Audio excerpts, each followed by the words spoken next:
우리가 살아가면서 공허함을 느낀 적이 있으신가요? 혼자 있지 않아도, 많은 사람들과 어울려도 마음 한켠이 허전하고 외로운 순간이 있을 수 있습니다.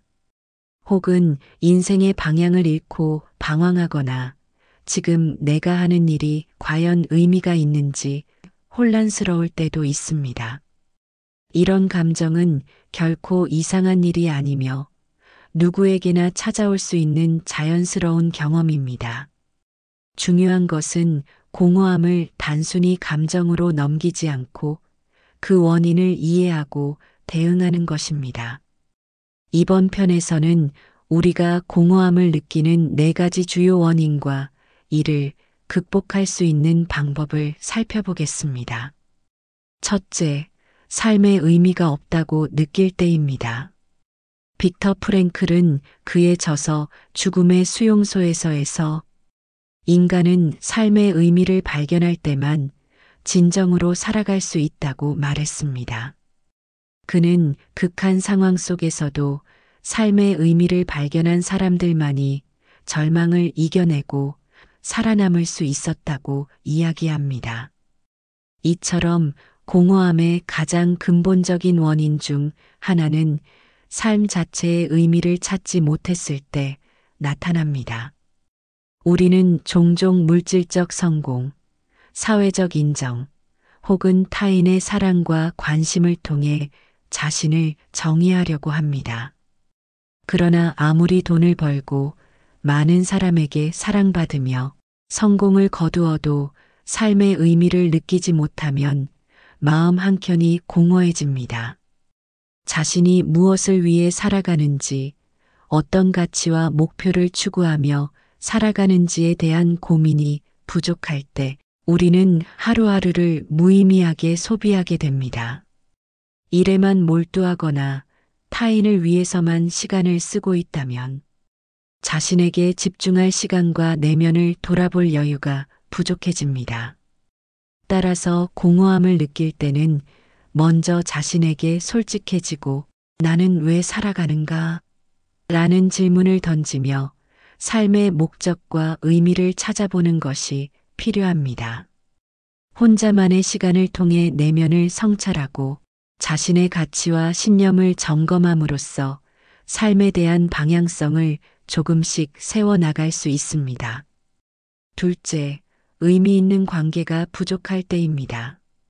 인간은 사회적 존재입니다. 우리는 타인과의 관계 속에서 기쁨과 위로, 안정감을 느낍니다.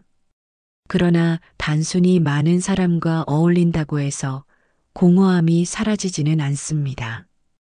연구에 따르면 주변 사람들과의 관계가 행복을 결정짓는 중요한 요소 중 하나이지만 그보다 중요한 것은 친밀감입니다. 매일 마주치는 사람이 많아도 진심으로 마음을 터놓고 이야기할 수 있는 사람이 없다면 우리는 여전히 외롭고 공허함을 느낍니다. 의미 있는 관계는 단순한 숫자가 아니라 깊이에 있습니다. 가족, 친구, 연인 등과 같은 소중한 사람들과 서로의 감정을 공유하고 기쁨과 슬픔을 함께 나누는 시간이 공허함을 줄이는 가장 확실한 방법입니다. 다른 사람에게 기쁨을 주고 그로부터 진정한 관심과 공감을 받을 때 우리는 삶에서 깊은 만족감을 경험하게 됩니다. 따라서 공허함을 느낀다면 주변 관계를 점검하고 단순한 친분이 아니라 의미 있는 친밀감을 형성하는 데 시간을 투자하는 것이 필요합니다. 셋째, 과거의 상처에서 회복되지 않았을 때입니다. 공허함을 느끼는 또 다른 이유는 과거의 상처가 아직 치유되지 않았기 때문입니다. 우리는 인생에서 이별, 실패, 상실 등 다양한 경험을 통해 마음속 깊이 상처를 남기곤 합니다. 이런 감정이 제대로 해결되지 않으면 현재의 삶에서도 외로움과 공허함을 반복적으로 느끼게 됩니다. 사람들은 종종 자신을 특정 사람이나 상황, 성취를 통해 정의하려 합니다. 그러나 그 정의의 대상이 사라지거나 실패하면 공허함이 찾아옵니다. 중요한 것은 과거에 매달리지 않고 자기 연민에 빠지지 않는 것입니다. 자신의 잘못이나 후회에 집착하는 것은 시간을 낭비하게 하고 현재의 삶을 살아가는데 장애가 됩니다.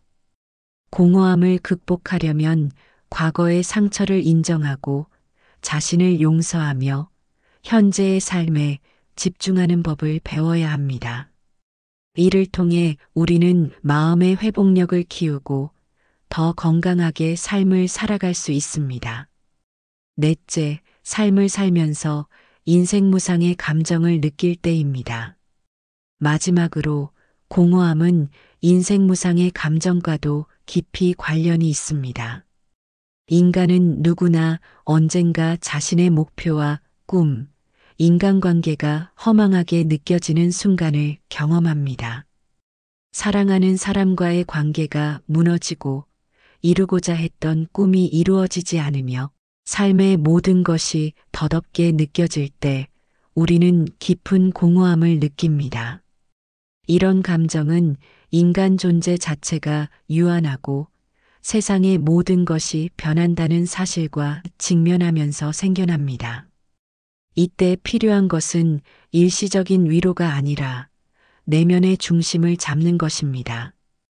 인간관계나 목표가 허망하게 느껴질 때에도 우리는 삶 속에서 여전히 의미를 창출할 수 있는 방법을 찾아야 합니다. 꿈과 목표는 변화할 수 있지만 그 과정에서 자신이 배우고 성장하는 경험 자체가 중요합니다. 공허함은 우리에게 삶을 돌아보고 인간관계와 목표를 재정립하며 진정한 의미를 찾아 나가도록 촉구하는 신호일 수 있습니다. 결론적으로 공허함을 느끼는 이유는 다양하지만 그 중심에는 늘 자기 자신이 있습니다. 삶의 의미를 찾지 못하거나 의미 있는 관계가 부족하거나 과거의 상처가 남아있거나 인생무상의 감정을 경험할 때 우리는 공허함을 느낍니다. 이러한 감정을 이해하고 자신을 돌아보며 내면을 성찰하는 과정은 어렵지만 이를 통해 우리는 더 충만하고 만족스러운 삶을 살아갈 수 있습니다. 혼자가 아니라는 사실을 기억하고 자신의 감정을 솔직하게 인정하며 삶의 의미와 관계, 목표를 점검하는 시간을 가지세요. 공허함을 이해하는 순간 우리는 그것을 극복할 수 있는 첫걸음을 내딛게 됩니다. 정리하자면 공허함을 극복하려면 먼저 자신이 공허함을 느끼고 있다는 사실을 알아차리는 것이 중요합니다. 이를 인정하지 않으면 문제를 해결할 수 있는 출발점조차 가질 수 없습니다. 알아차림을 하셨다면 다음은 인생은 본질적으로 무상함과 마주하게 됩니다. 동시에 우리는 삶의 의미를 찾고자 하는 노력을 계속하게 됩니다. 중요한 것은 이 두 가지 사이에서 균형과 중립을 지키며 살아가는 것입니다. 삶의 의미를 찾고자 애쓰는 대신 지금 이 순간 자신이 할 수 있는 일에 집중하며 살아갈 때 공허함은 조금씩 줄어듭니다. 의미 있는 관계를 유지하고 과거에 매달리지 않으며 인간관계나 꿈이 허망하게 느껴져도 오늘 하루 최선을 다하는 삶이 결국 마음을 채우고 공허함을 극복하는 가장 현실적이고 강력한 방법입니다. 구독과 좋아요는 공허함을 극복하는 진짜 좋은 힘입니다. 감사합니다.